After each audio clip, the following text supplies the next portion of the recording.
Selamat malam para mantan, selamat malam untuk semua rupiah yang pernah kita hambur-hamburkan. Yang atas nama rasa cinta, rasa nyaman, bahagia, nggak peduli berapa harganya, yang penting traktir. Ya, orang-orang yang jatuh cinta itu suka lupa sisa saldo gitu ya. Nah, di tengah pandemi seperti sekarang, itu ada banyak orang yang lebih nggak logis lagi gitu ya. Mereka suka tes swab, PCR, rapid test, antigen, macam-macam itu. Padahal nggak pengen naik pesawat atau naik kereta. Cuma ingin mengobati rasa penasaran dan pengen tahu, saya ini lagi sakit atau lagi sembuh. Makanya mereka tes gitu. Padahal ya nggak ada gejala apapun gitu. Atau berapa banyak dari kita yang beli oximeter, yang tiap hari ngetes saturasi oksigen, cuma karena iseng gitu. Padahal nafasnya ya biasa aja, normal gitu. Cuma dites aja terus gitu.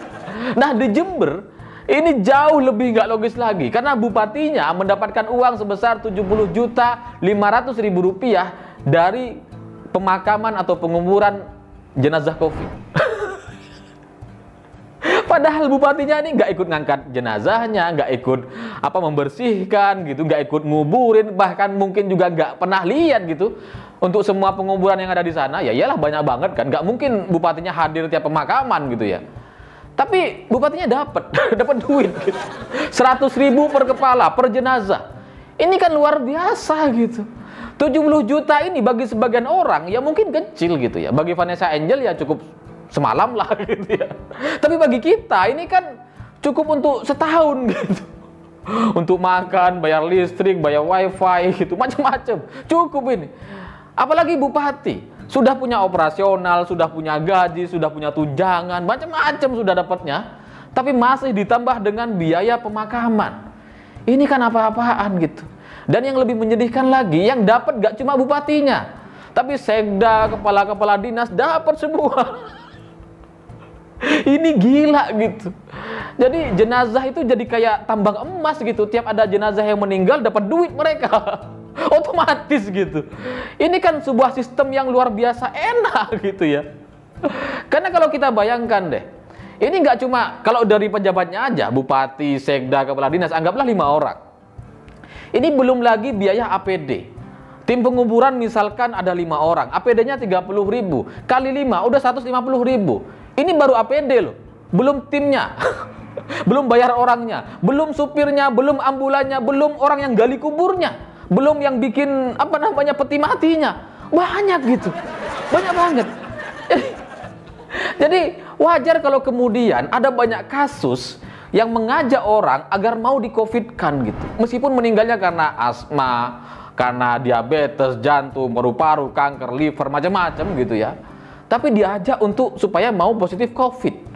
Ya karena ini, kalau mati biasa nggak ada duit yang bisa diambil dari APBD gitu. Tapi kalau matinya karena COVID, bisa dihitung tuh, bisa dapat semuanya. Bupati, sekda, kepala dinas, dapat semuanya. Enak gitu. Makanya jangan heran, ada banyak kasus sebelum ini, orang yang tabrakan di positif COVID. Ada orang meninggal dunia karena tenggelam, positif COVID. Ya karena ini mungkin ya, karena ada anggarannya gitu. Dan anggarannya besar juga ternyata gitu. Cukup untuk banyak orang. Dan kita juga nggak heran kenapa kemudian Anies Baswedan itu sering sekali ngelihat kuburan. Karena ngitungin tuh mungkin ya. Ini ada berapa? 100, 10 juta. Enak gitu ya. Nggak kerja, nggak ngapain. Karena ada orang meninggal dunia, dia dapat. Kalau di Jember 100.000, di Jakarta bisa berapa tuh harganya? Bisa lebih dari itu gitu, bisa 500.000, bisa 1 juta per orang gitu. Kan enak, pantas aja Anies tuh kalau kunjungan ya ke kuburan, ngelihat peti mati, bisnis ini gitu. Udah jelas cuan ini gitu. Udah jelas untung. Dan kalau kemudian Bupati Jember mengatakan dana ini sudah dikembalikan, kemudian dibenarkan oleh sekda, kepala dinas, juga gubernur Jawa Timur mengatakan memang sudah dikembalikan katanya. Pertanyaannya kan dikembalikan kepada siapa? Ke siapa? Jangan-jangan kayak gubernur PKS itu gitu ya. Beli mobil mahal miliaran rupiah, setelah viral dihujat banyak orang dikembalikan. Tapi dikembalikannya ke Satgas Covid. Padahal semua kepala daerah itu Satgas Covid. Artinya dia mengembalikan mobilnya ke dirinya sendiri. Nah, Bupati Jember gimana nih? Udah benar dikembalikan atau gimana gitu? Dikembalikan ke siapa? Dan kalaupun benar ini dikembalikan, ya kenapa dikembalikan? Permasalahannya kan bukan itu. Permasalahannya adalah aturan ini kenapa ada? Sejak awal kenapa ada gitu? Kalau Anda sadar bahwa aturan ini nggak boleh dan nggak bagus, nggak etis, ya hapuslah. Ini malah disahkan. Nah, yang bikin aturan ini kan kalian sendiri loh. Bukan saya, bukan orang-orang luar gitu. Ya Bupati, DPRD, Kepala Dinas, Sekda, ini kan ngobrol bersama-sama untuk merumuskan aturan ini. Tapi sekarang setelah aturan ini ada dan ketahuan dan viral, kalian sok berpura-pura mau mengembalikannya. Sejak awal padahal itu dilakukan ya demi uang-uang kalian gitu. Aturan ini dibuat supaya apa? Supaya kalian dapat uang kan? Bukan supaya mau dikasih santunan ke orang lain kan? Kalau emang itu bahasanya mau santunan ke orang lain, ya jangan kasih ke kantong kalian gitu. Bikin undang-undang santunan kepada korban COVID. Itu baru bener. Ini sok-sok mau berjiwa sosial, mau kasih santunan ke orang-orang korban gitu. Omong kosong. Omong kosong. Dan yang lebih menyakitkan saya, bupatinya ini mengatakan bahwa ini legal, ini sah, ini ada aturannya. Ya ini benar-benar luar biasa ya. Emang sih sah, emang sih benar gitu. Kalau kamu yakin ini sah dan legal, kenapa dikembalikan? Terima aja lah gitu ya.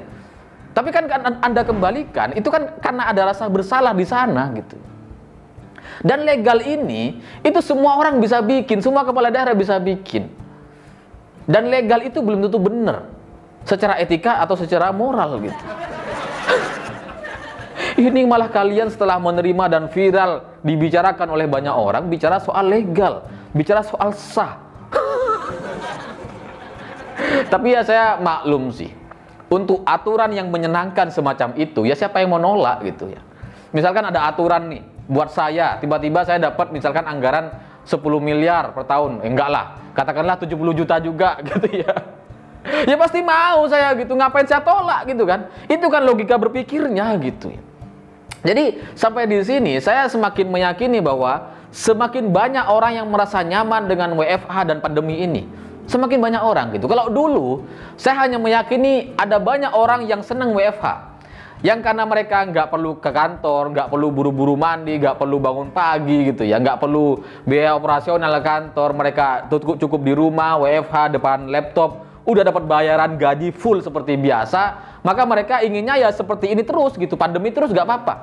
Nah sekarang terkonfirmasi lagi bahwa ada kepala daerah, banyak kepala daerah yang suka dengan kondisi ini. Karena apa? Karena enak.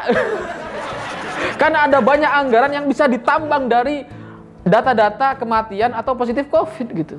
Makanya nggak heran daerah-daerah itu ada banyak yang zona merah, zona kuning. Tapi sebenarnya itu nggak relevan sama kenyataannya gitu. Nggak relevan. Misalkan seperti di Jawa Timur katakanlah, itu tiap jam 8 malam semua dimatikan. Toko-toko ditutup, restoran, warung semua tutup. Padahal apa gunanya? Nggak ada. Karena sebelum jam 8 malam, semua orang beraktivitas seperti biasa, nggak ada protokol kesehatan, omong kosong jaga jarak itu. Di daerah-daerah sejak Maret 2020, orang tetap Jumatan, orang tetap arisan, kondangan, tahlilan, berjalan seperti biasa, sekolah masuk, meskipun nggak pakai seragam. Pasar-pasar tetap ramai seperti biasa. Orang yang pakai masker hanya hitungan jari gitu ya. Tapi di media pemerintah hanya mengklaim bahwa zona merah, oh bahaya, oh darurat dan seterusnya. Ya cuma buat nambangin duit APBN kayaknya itu gitu ya. Kalau masyarakat pribadi di daerah ya biasa aja hidupnya, nggak ada gitu, nggak ada urusan sama zona-zona merah ini. Jadi wajar kalau kemudian akhirnya banyak orang berpikir bahwa banyak orang yang nggak mau lepas dari situasi pandemi seperti sekarang. Karena kalau orientasinya uang, semakin banyak orang meninggal, semakin banyak data-data yang bisa dikumpulkan karena positif COVID, maka otomatis semakin banyak uang yang bisa diambil. Itu kan faktanya. Maka jangan heran kalau data-data nasional itu naik tinggi dan seterusnya.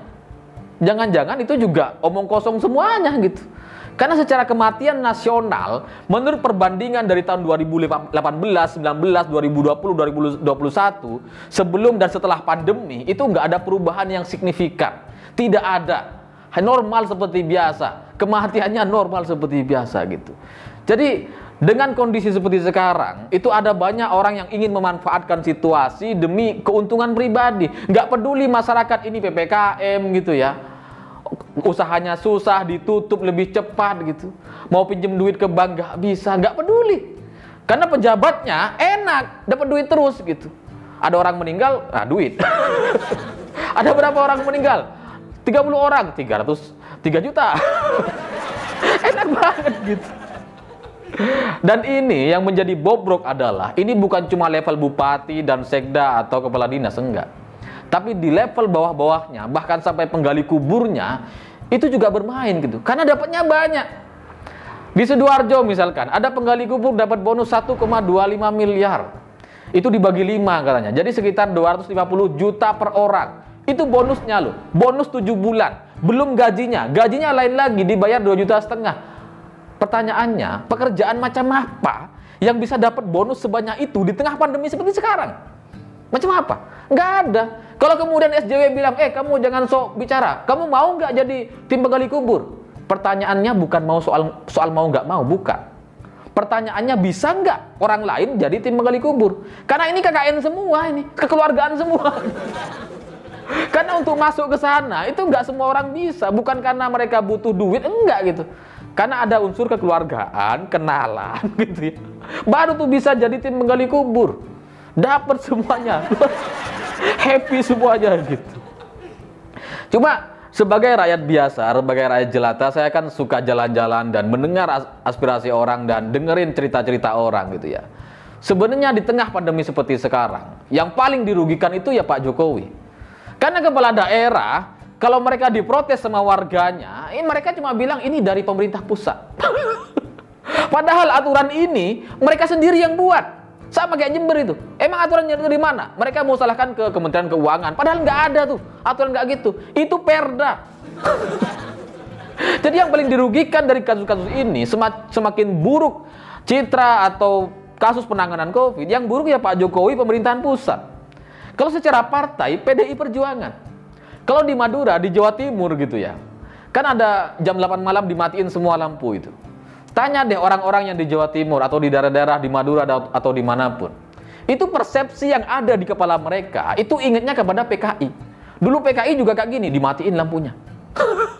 Sekarang ini gara-gara PDIP katanya. Padahal ini keputusan daerah loh.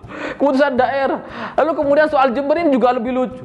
Misalkan PKS, itu memanfaatkan momentum, karena paham dia. Semakin buruk penanganan pandemi di suatu daerah, entah di daerah manapun, nggak peduli dari partai apapun, itu yang jelek Pak Jokowi. Maka ketika ada kasus semacam ini, Bupati Jember ada kasus 70 juta, dapat 70 juta gitu, PKS langsung bicara. Wah, ini nggak manusiawi, nggak empati, nggak etis, dan seterusnya. Padahal Bupati ini maju di pilkada atas dukungan PKS. Jadi, tapi di media dia sok menyalahkan gitu. Coba tegurlah, aturannya diubah, bisa nggak gitu ya. Nah, Bupati Jember ini supaya lebih jelas, ini didukung oleh Nasdem, Demokrat, PKS, P3 dan Berkarya. Supaya jelas ini. Supaya kita jelas ini dari partai mana gitu ya. Nah, dan terakhir bagi saya, ini sebenarnya juga bukan cuma Jember kok gitu ya. Ada banyak daerah. Kalau kita mau berani untuk bertanya ke setiap kepala daerah di seluruh Indonesia, berani nggak mereka menjawab bahwa di daerah saya tidak ada penghitungan semacam ini, tidak ada subsidi atau dana untuk bupati atau kepala daerah, kepala dinas atau sekda dari setiap pemakaman COVID? Nggak ada. Berani nggak? Nggak mungkin berani. Nggak mungkin berani. Karena apa? Ya karena mereka selama ini menikmati itu gitu. Selama nggak ditanya, ya udah diam aja gitu. Jadi kalau bisa, saya mengusulkan kepada Presiden untuk mengaudit semua pengeluaran pemerintah gitu, pemerintah daerah. Coba diaudit semuanya. Ini jangan-jangan semua orang menambang uang dari APBN kita untuk kepentingan pribadinya, untuk nyalon lagi di 2024. Jangan-jangan menteri-menterinya juga gitu. Bukan cuma kepala daerah. Jangan-jangan gubernur DKI-nya juga gitu. Karena ada jelas indikasinya gitu. Suka main ke kuburan, suka ngitung kuburan, dan suka bilang bahwa kematian yang real itu lebih besar dari yang dilaporkan. Itu maksudnya apa? Itu maksudnya kan pengen bilang bahwa anggaran yang dia dapat itu lebih kecil dari yang sebenarnya di lapangan. Itu kan maksudnya gitu. Jadi ya kepada PDI Perjuangan, kepada Pak Jokowi, tolong ini dievaluasi lagi, tolong anggaran-anggaran ini diperketat lagi. Karena yang rugi ya Bapak sendiri, PDI Perjuangan sendiri gitu. Bagaimanapun ini hanya saran atau opini dari orang biasa rakyat jelata.